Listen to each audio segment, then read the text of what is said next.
행복은 누구나 찾고 싶고 놓치기 싫고 누리고 싶은 것이 행복입니다.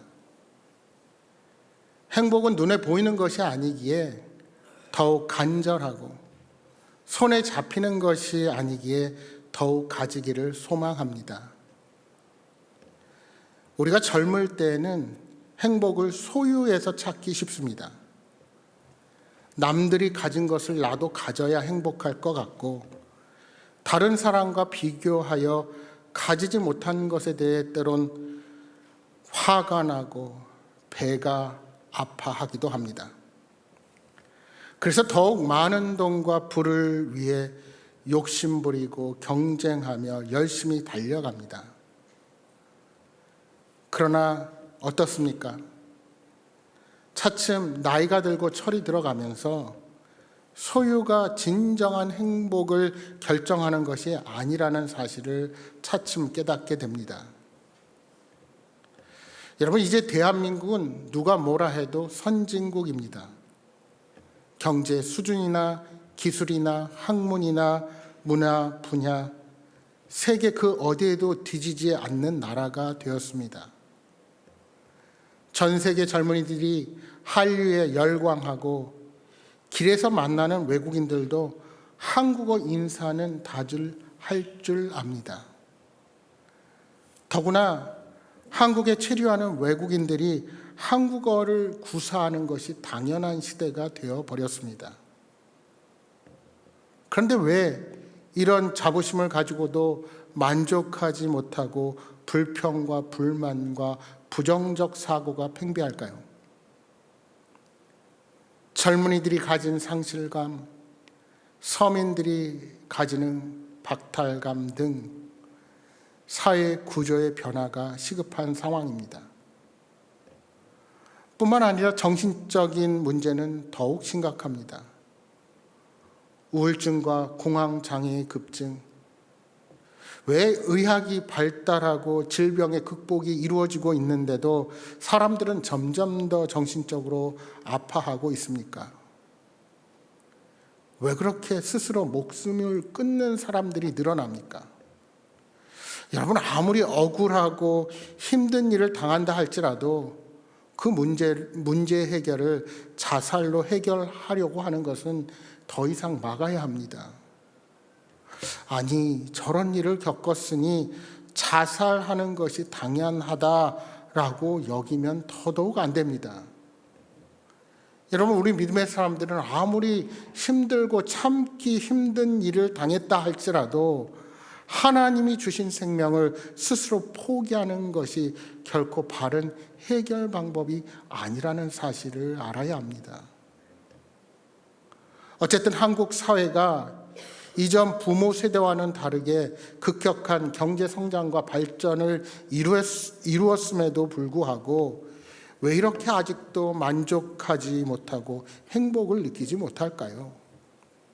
결국 아무리 많은 소유를 가지고 있다고 한들 그런 소유가 우리의 근본적인 문제를 치유할 수 없다는 것을 우리 사회가 우리에게 잘 보여주고 있습니다.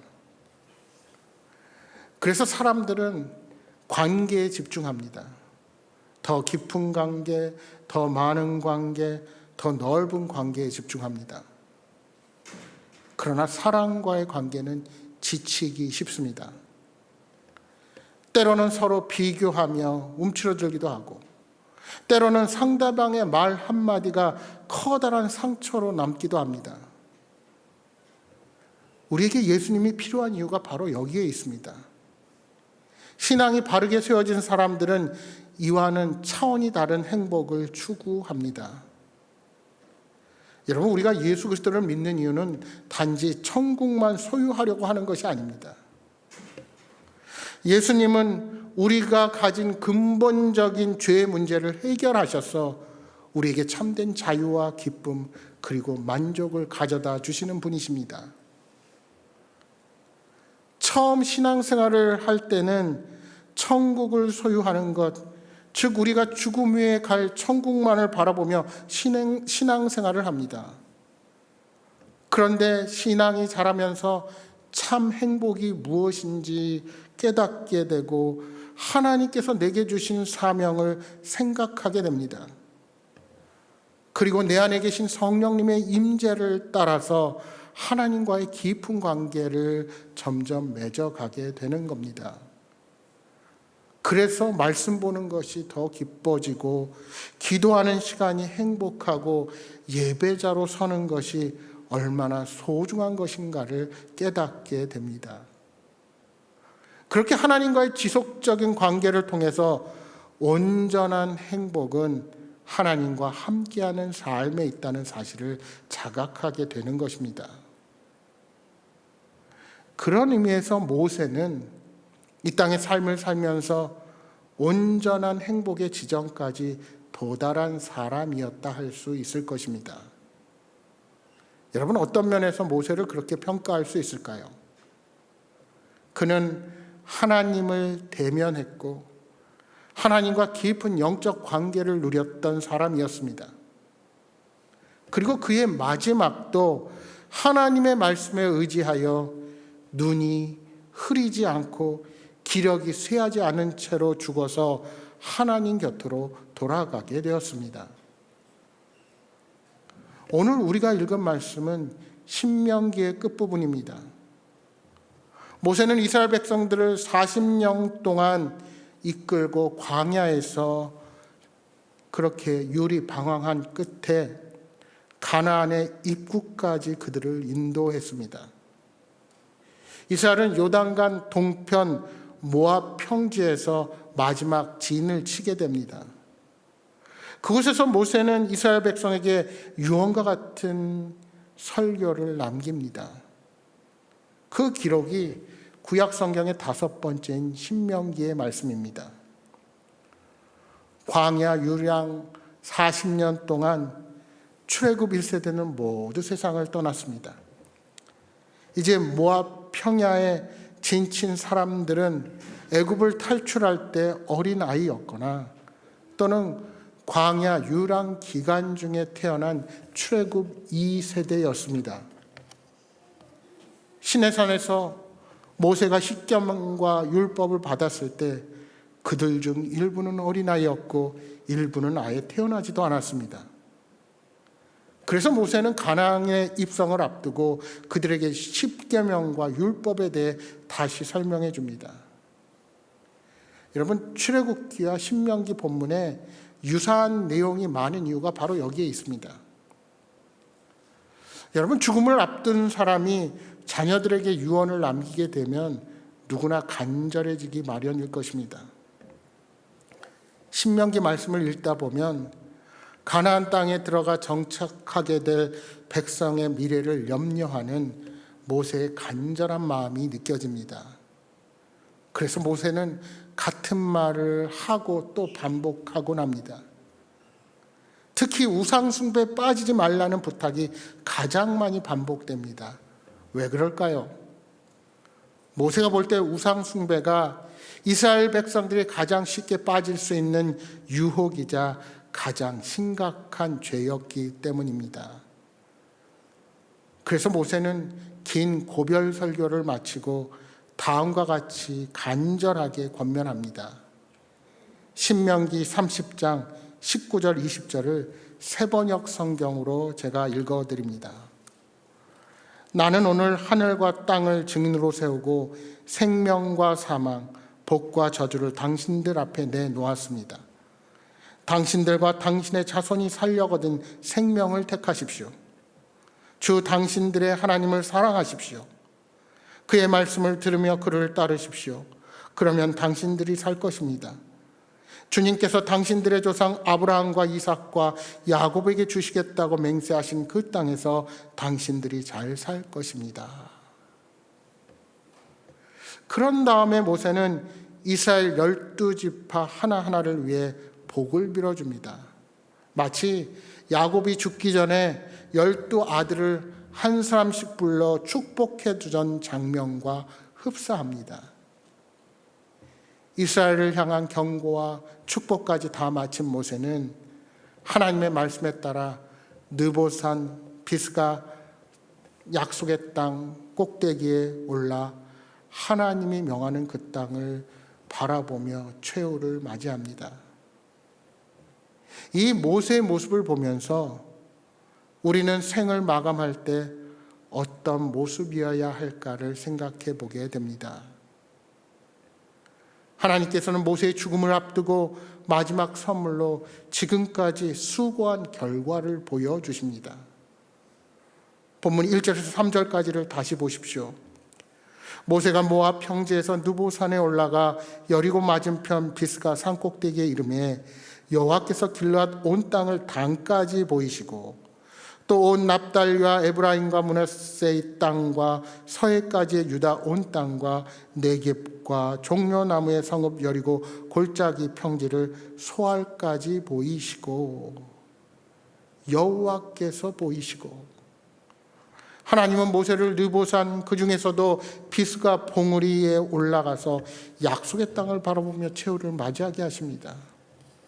그는 약속의 땅 북쪽 지경에서부터 시계 반대 방향으로 북서쪽 그리고 남쪽의 영토까지를 바라보았습니다. 본문에 여호와께서 그들이 들어갈 땅을 모세에게 보이셨다 말씀합니다. 그냥 모세가 산 정상에 올라가서 본 것이 아닙니다. 여호와께서 직접 보이신 것입니다. 너는 건너가지 못하지만 이스라엘 백성들은 저 땅으로 들어가서 그곳에서 나 여호와를 섬길 것이요 이제는 광야 생활의 고단함과 어려움 없이 영원토록 자손 대대로 살아가게 될 것이다 라는 약속의 말씀을 주시는 것입니다. 모세가 느보산의 비스가 봉우리에서 하나님께서 친히 보여주신 동서남북에 펼쳐진 가나안 땅을 둘러보면서 어떤 생각을 하게 되었을까요? 그는 장차 이스라엘 백성들이 그곳에 자리를 잡고 번영하는 광경을 상상했을 것입니다. 그 상상 속에서 자신에게 맡겨진 하나님의 계획이 이미 이루어진 것을 보고 감사했을 것입니다. 여러분, 믿음이 무엇입니까? 히브리서 기자는 믿음은 바라는 것들의 실상이라고 말씀합니다. 따라서 모세가 그 땅을 밟지는 못했지만 그에게 믿음이 있었기에 그 땅은 밟은 것이나 다름이 없었습니다. 그가 하나님의 말씀에 순종했던 것은 그가 믿음으로 살았기 때문입니다. 모세는 비록 그 땅의 백성들과 함께 들어가지 못하지만 그 땅 맞은편에서 그곳을 바라보는 영광을 누리며 이 땅에서의 수고로운 마지막 삶을 마감하게 된 것입니다. 여러분, 이 모세의 마지막은 미국의 인권운동가 마틴 루터 킹 목사님의 마지막 순간을 생각하게 합니다. 흑인 인권운동을 위해 싸우던 그가 39이라는 젊은 나이에 비극적인 죽음을 당합니다. 그러니 그는 믿음을 통해 바라는 것들의 실상, 즉 그가 바라던 흑인들의 참 자유와 소망을 죽기 전에 본 것입니다. 마틴 루터 킹 목사님은 암살을 당하기 전날 밤 멤피스의 메이슨 채플에서 이렇게 설교를 합니다. 앞으로 어떤 일이 일어날지 알 수 없습니다. 우리 앞에 힘든 나날들이 기다리고 있습니다. 하지만 나에게 그런 것은 아무런 의미가 없습니다. 나는 이미 산 정상에 올라 있습니다. 나는 그런 위험에 대해서는 전혀 관심이 없습니다. 저도 남들처럼 오래 살고 싶습니다. 하지만 지금 나는 그런 것에 신경 쓸 겨를이 없습니다. 나는 주님의 뜻대로 살고 싶을 뿐입니다. 내가 산 정상에 오를 수 있도록 허락해 주신 분은 바로 주님이십니다. 나는 산 정상에 올라서 약속의 땅을 볼 수 있었습니다. 나는 어쩌면 그 약속의 땅에 여러분과 함께 갈 수 없을지도 모릅니다. 하지만 오늘 밤 나는 우리 국민들이 언젠가는 그 약속의 땅에 도착할 것이라는 사실을 말씀드리고 싶습니다. 나는 오늘 밤 너무나 행복합니다. 저에게는 아무런 두려움도 없습니다. 어느 누구도 두렵지 않습니다. 저의 눈은 이미 영광스러운 주님의 역사를 본 적이 있기 때문입니다. 여기서 마틴 루터 킹 목사는 모세가 느보산에 올라 약속의 땅을 바라보고 죽어간 장면을 염두에 두고 설교를 한 것입니다. 산 정상에 올라서 약속의 땅을 볼 수 있었습니다 라는 말은 비스가 봉우리 정상에 섰던 모세처럼 그도 자신이 해온 인권운동의 미래가 어떻게 진행될지를 믿음의 눈으로 바라본 것입니다. 그는 모세처럼 자신도 목적지에 발을 딛지 못할 수 있다는 사실을 인정합니다. 하지만 그는 그것을 직접 보지 못하고 죽는 것에 대해 아무런 아쉬움이 없습니다. 왜냐하면 머지않아 그 결실이 맺히게 될 것을 믿음의 눈으로 바라보았기 때문입니다. 사랑하는 여러분, 우리 믿음의 사람들의 궁극적인 목적지는 이 땅에 있지 않습니다. 이스라엘 백성들에게 약속의 땅은 가나안이었습니다. 하지만 팔레스타인이라고 불리는 그 땅에 들어가 정착하는 것이 그들의 궁극적인 목표는 아니었습니다. 그것은 다만 시작점에 불과할 뿐입니다. 그러면 그들의 목표가 무엇입니까? 약속의 땅 가나안에서 거룩한 하나님의 백성이 되어서 마침내 하나님의 영원한 품에 안기는 것이 이스라엘 백성들의 최종 목표였습니다. 그것은 모세도 마찬가지였습니다. 이 땅에 있는 한 조각의 땅덩어리가 아니라 영원한 하나님의 나라가 그에게 최종 목적지였습니다. 비스가 봉우리에 서서 가나안 땅을 둘러보던 모세는 장차 형성될 제사장 나라를 상상했습니다. 또한 하나님의 영원한 나라를 상상했을 것입니다. 그렇게 자신의 발로 가나안 땅을 밟지 못하는 것에 대해 아쉬움을 크게 느끼지 않았던 것입니다. 여러분, 우리 삶의 궁극적인 목표, 우리가 이 땅을 살면서 가진 사명은 눈에 보이는 잣대와 기준만으로 그 성과를 평가할 수 없습니다. 눈에 보이는 것이 전부이고 눈에 보이는 세상 것이 전부라면 많은 인생들이 후회와 좌절과 실패와 절망 가운데 그들의 인생을 마치게 될 것입니다. 그러나 우리에게는 세상의 것과 비교할 수 없는 영원한 약속의 하늘나라의 소망이 있기에 그 땅을 밟지 못하는 것은 아무런 문제가 되지 않습니다. 우리는 그저 믿음으로 하나님께서 보여주시는 곳을 향해 포기하지 않고 달려가기만 하면 되는 겁니다. 이 땅에서의 목표는 이스라엘 백성들이 가나안 땅을 향해 달려가듯이 그 중간 과정에 지나지 않습니다. 그렇게 생각해 보면 예수 그리스도를 구주로 고백하고 살아가는 인생은 그 인생이 짧든지 길든지 그것이 복의 기준이 되지 않습니다. 중요한 것은 내게 주어진 그 삶의 시간에 어떤 보람 있는 인생, 즉 하나님이 기뻐하시는 인생을 살아갈 수 있느냐 마느냐 하는 것입니다.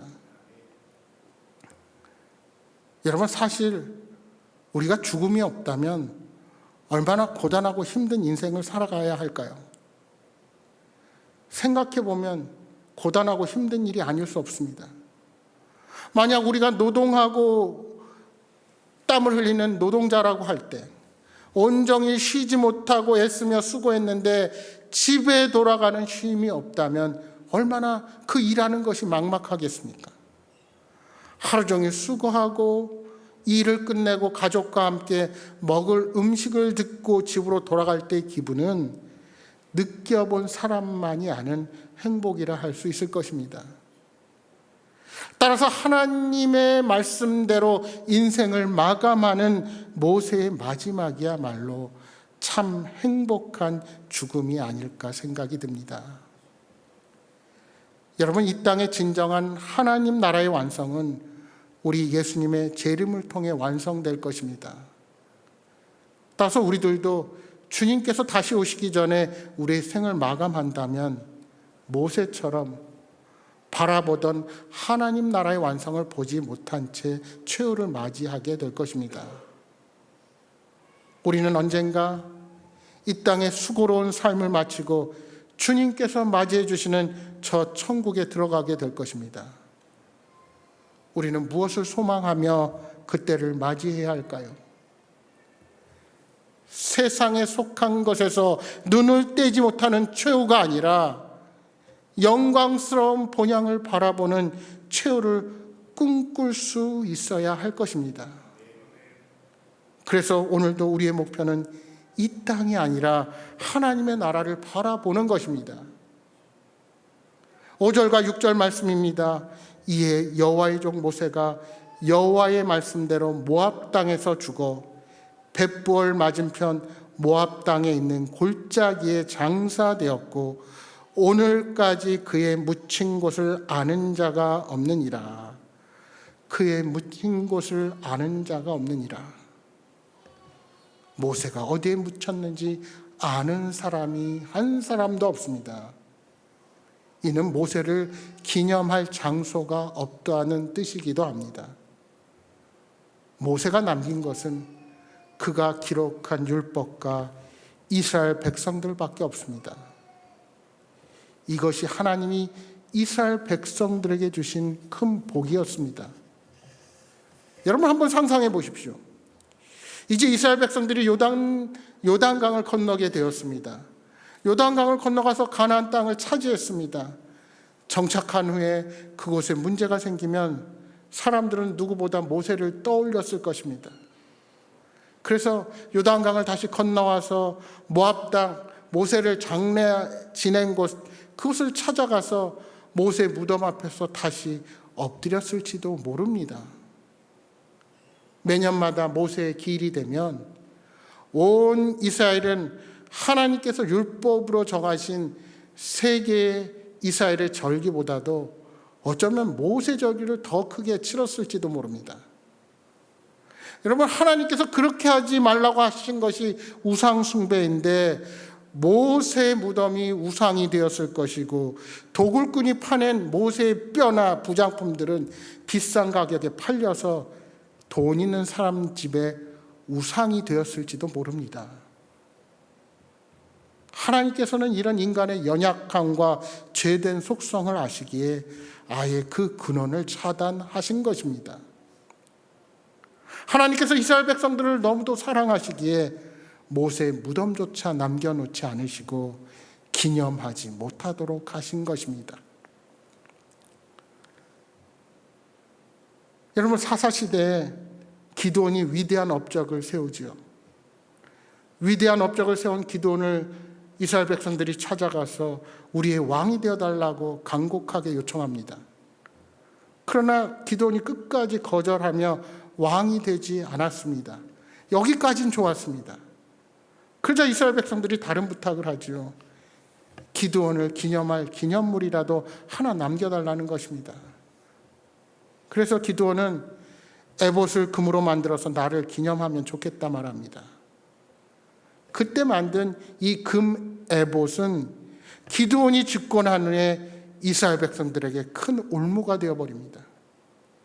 그 에봇을 기드온의 성읍 오브라에 두었더니 온 이스라엘이 그것을 음란하게 위했다고 사사기 말씀은 기록합니다.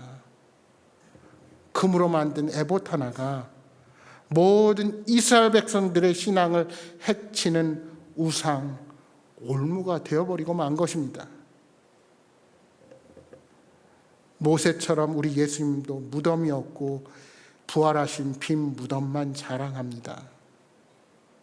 오늘 하나님의 백성들은 자신의 업적을 이 땅에 남기고 그것을 기념하고 싶어 할지 모르지만 오직 영광을 받아야 할 한 분은 오직 하나님 아버지이십니다. 사랑하는 여러분, 많은 일들을 계획하고 새로운 소망을 가지고 시작한 2023년의 시작이 어제 같은데 벌써 끝에 서 있습니다. 혹시 아무것도 이루지 못한 것 같아 좌절과 패배감에 휩싸여 계십니까? 너무나 힘든 삶의 현실 가운데 아무런 기대도 없고 성과도 생각하지 않고 되는 대로 살아가고 계십니까? 지금 우리 서 있는 자리는 하나님이 주신 사명을 결산하고 끝내는 자리가 아닙니다.